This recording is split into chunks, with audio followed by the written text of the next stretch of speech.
नई वीडियो को लेकर, जो कि होने वाली है तंदूर के बारे में। तो दोस्तों इस वीडियो में मैं आपको तंदूर के बारे में बताने वाला हूं कि तंदूर की शुरुआत कहां से हुई, तंदूर की हिस्ट्री क्या है और तंदूर कितने प्रकार के होते हैं, जो रोटी और नान होते हैं उनके पेड़े का वेट कितना होता है और इनको पकाने के लिए जो तंदूर का टेम्परेचर होता है वो कितना होता है, और हमें जो है किस तरह से हमारे तंदूर को मेंटेन करना होता है, ये सब मैं आपको डिटेल से बताने वाला हूं। तो इन सब को जानने के लिए बने रहे वीडियो के अंत तक। और इससे पहले यदि आप चैनल पर नए हैं तो चैनल को लाइक शेयर सब्सक्राइब करना बिल्कुल ना भूलें, क्योंकि दोस्तों ऐसे ही होटल इंडस्ट्री से रिलेटेड वीडियो मैं आपके लिए बनाते रहता हूं। तो चलिए दोस्तों शुरू करते हैं आज की वीडियो।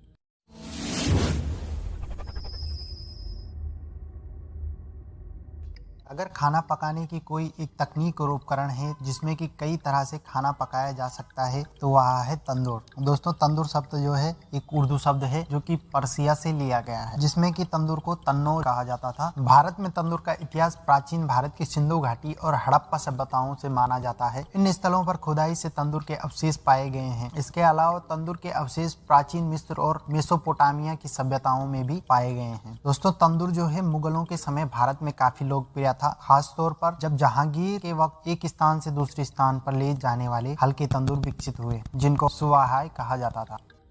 ऐसा माना जाता है कि खाना पकाने का यह तरीका जो है 13वीं शताब्दी में शुरू हुआ, जबकि चंगेज खान की सेना युद्ध के लिए एक स्थान से दूसरे स्थान पर जाती थी। ऐसे में खाना पकाने के लिए सेना जमीन में गड्ढा खोदकर उसमें लकड़ियां जलाती थी और उसमें मांस को पकाती थी। चंगेज खान ने पहली बार इसका परिचय तुर्कों और अरबों से करवाया और बाद में जो है यह तकनीक भारत में आई। दोस्तों मॉडर्न हिस्ट्री के अनुसार सबसे पहले जो तंदूर का इस्तेमाल पंजाब में किया जाता था और आज़ादी के बाद खाने बनाने का यह तरीका जो है पूरे विश्व में फैल गया।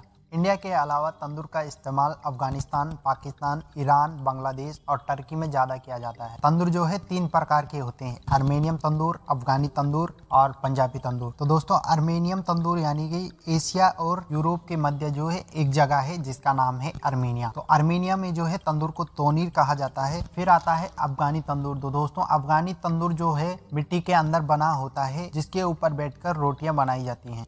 पंजाबी तंदूर जो है एक सिलेंड्रिकल फॉर्म में बने होते हैं और इनको जो है आजकल वर्ल्ड वाइड इस्तेमाल किया जाता है। तो दोस्तों अब बात करेंगे हम तंदूर की बनावट के बारे में, जो कि 3 पार्ट में बना होता है।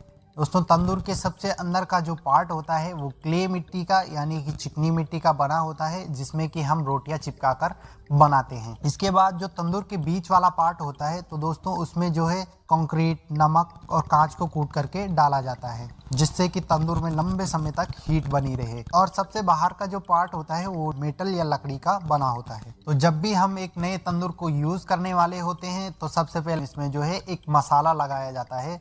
तो दोस्तों इस मसाले को जो हम पालक का सीरा या तंदूर का मसाला भी बोल सकते हैं। तो दोस्तों इसमें जो है हमें पालक का पेस्ट बनाना पड़ता है और उसमें जो है गुड़, केले, अंडे, मस्टर्ड ऑयल और सॉल्ट को मिलाकर उसे जो है कुछ दिनों के लिए सड़ने के लिए छोड़ दिया जाता है और उसके बाद जो है इसे तंदूर के अंदर लगाया जाता है।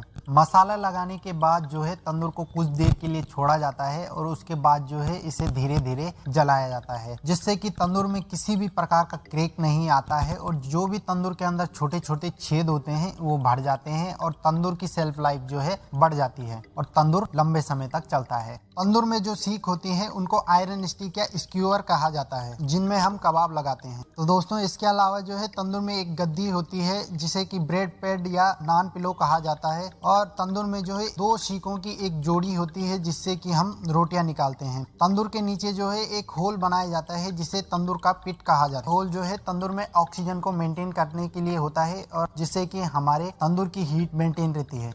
तो दोस्तों जब तंदूर को जलाया जाता है तो तंदूर का टेम्परेचर 480 डिग्री सेल्सियस यानी कि 900 फ़ारेनहाइट के ऊपर हो जाता है। लेकिन जब हम इसमें रोटी और नान को पकाते हैं तो इसका टेम्परेचर कम से कम 220 डिग्री सेल्सियस से लेकर 230 डिग्री सेल्सियस का होना चाहिए। कबाब को पकाने के लिए 218 डिग्री सेल्सियस का यानी कि 425 फ़ारेनहाइट का टेम्परेचर होना चाहिए। तो दोस्तों अब बात करते हैं कि तंदूर में जो पेड़े लगाए जाते हैं उनका वेट कितना होता है। तो दोस्तों रोटी का जो पेड़ा होता है उसका वेट लगभग 80 ग्राम का होना चाहिए और जो नान का पेड़ा होता है उसका वेट लगभग 120 ग्राम होना चाहिए। तो दोस्तों आजकल जो है 3 प्रकार के तंदूर यूज किए जाते हैं, चारकोल तंदूर, गैस तंदूर और इलेक्ट्रॉनिक तंदूर। तो दोस्तों ज्यादातर जगहों पर जो है चारकोल तंदूर यूज किया जाता है, क्योंकि जो इसका स्मोकी फ्लेवर आता है वो खाने की क्वालिटी को इनहेंस करता है और लोग ज्यादातर इसे ही पसंद करते हैं। तो चलिए दोस्तों, आई होप कि आपको अभी तक तंदूर के बारे में जानकारी हो चुकी होगी। अगर आपको वीडियो अच्छा लगा तो वीडियो को ज्यादा से ज्यादा लाइक और शेयर करें, और यदि आपको तंदूर के बारे में कुछ और जानकारी है तो कमेंट करके जरूर बताएं। तो चलिए दोस्तों, आज के लिए बस इतना ही, मिलते हैं।